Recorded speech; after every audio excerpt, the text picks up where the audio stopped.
কে কোথায় মামলা হচ্ছে বা না, মামলা হলে হবে, সেখানে এসএসসি যারা প্যানেলিস্ট লয়ার আছেন তারা লড়বেন, সেটা তো আদালতের প্রশ্ন।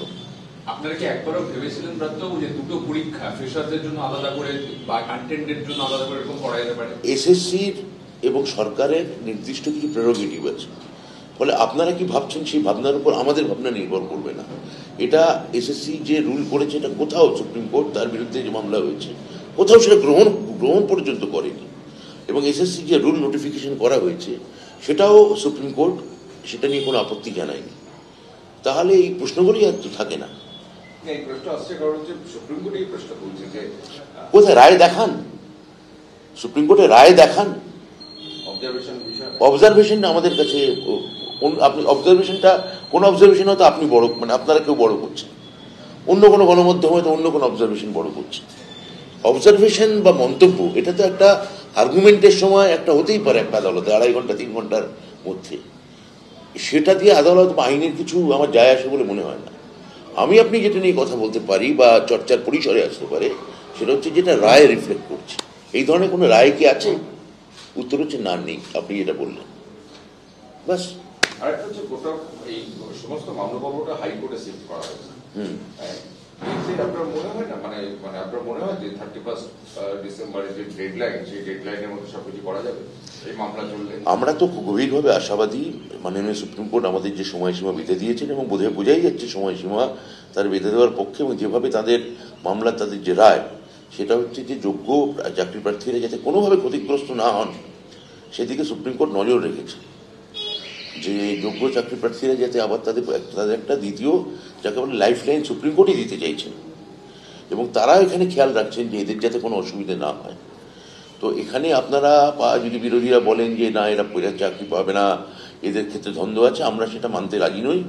আমরা অত্যন্ত স্বচ্ছতার সঙ্গে এসএসসি পরীক্ষা নিয়েছে, এবং আমাদের কাজ হচ্ছে এসএসসি যাতে নির্বিঘ্নে 31শে ডিসেম্বরের মধ্যে পরীক্ষা এই যে প্রসেস, নিয়োগের প্রসেস যাতে সম্পূর্ণ করতে পারে এবং সম্পন্ন করতে পারে সেটাকে নিশ্চিতীকরণ করা।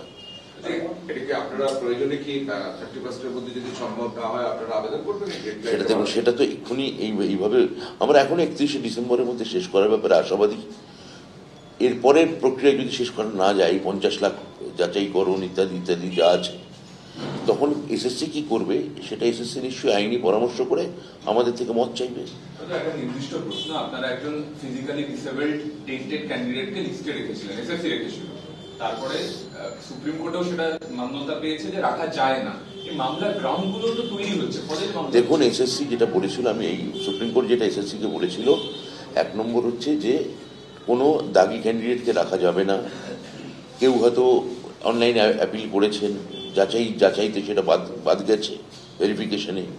2, দাগিদের পূর্ণাঙ্গ লিস্ট বার করতে বলেছেন। দাগিদের মধ্যে একটা লিস্ট বার করেছে এসএসসি মাননীয় সুপ্রিম কোর্টের কথায়, এবং আমার কাছে যতদূর খবর আমাদের আইনজীবী কল্যাণ বন্দ্যোপাধ্যায়ের পরামর্শ মোতাবেক আজকে এই এখন বাজে 12টা পূর্ণাঙ্গ লিস্ট এসএসসি এক্ষুনি বার করে দেবে। ওই টেন্টেডদের যে লিস্ট, সম্পূর্ণ লিস্ট বার করবে। অর্থাৎ আদালত যা নির্দেশ দিচ্ছে এসএসসিকে, সেটা অক্ষরে অক্ষরে পালন করছে, এবং আমরা এখনো এই নিয়োগ প্রক্রিয়া স্বচ্ছতার সঙ্গে শেষ করার ব্যাপারে শুধু আশাবাদী নয়, বদ্ধপরিকর। কিন্তু দেখা গেছে যে হাইকোর্ট, সিঙ্গেল বেঞ্চ, ডিভিশন বেঞ্চে রাজ্য সরকার দাগিদের হয়ে সওয়াল করেছে। এইটা কেন বারবার হচ্ছে এবং এটা নিয়েই প্রশ্ন উঠছে না, এখানে সওয়ালে কোনো প্রশ্নই নেই। আমরা তাহলে লিস্ট এসএসসি বার করলো কেন? না, শুরুতে তো আপনারা বলেছিলেন যে একজন অপরাধী, মানে আমি আবার ওগুলো বাদ দিন, মানে এখন এই মুহূর্তে 6-7 বছর আগে কি হয়েছে তার এখন যা হচ্ছে এটার উপর দাঁড়িয়ে আজকের বিচার চলে না।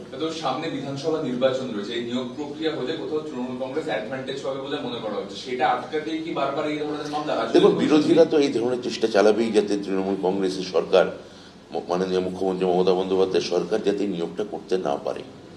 সেটা বিরোধীদের দিক থেকে বিরোধীরা যারা চেষ্টা করছেন সেটা বিরোধীদের কাজ। আমাদের কাজ নিয়োগ দেওয়া, আমরা সেটা এবং স্বচ্ছতার সঙ্গে দেওয়া।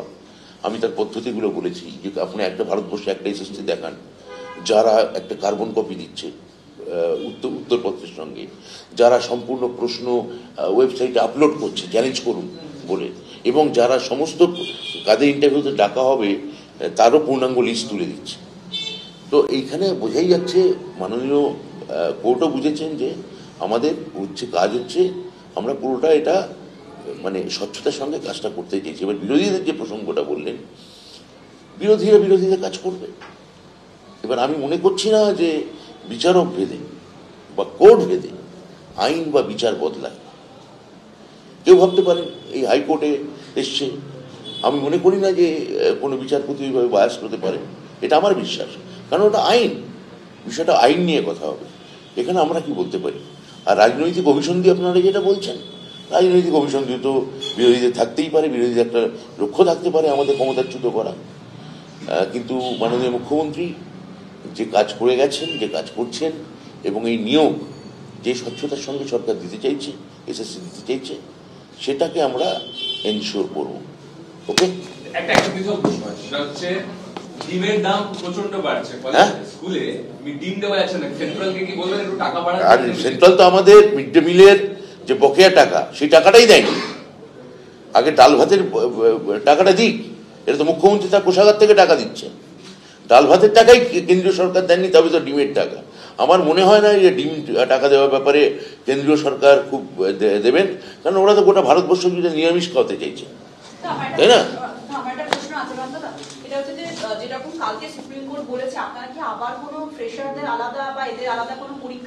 আমার আপনি এরকম কোথায় বলেছে রায় একটু দেখান না, আমি বলে দিয়েছি, আপনি আসেননি তখন।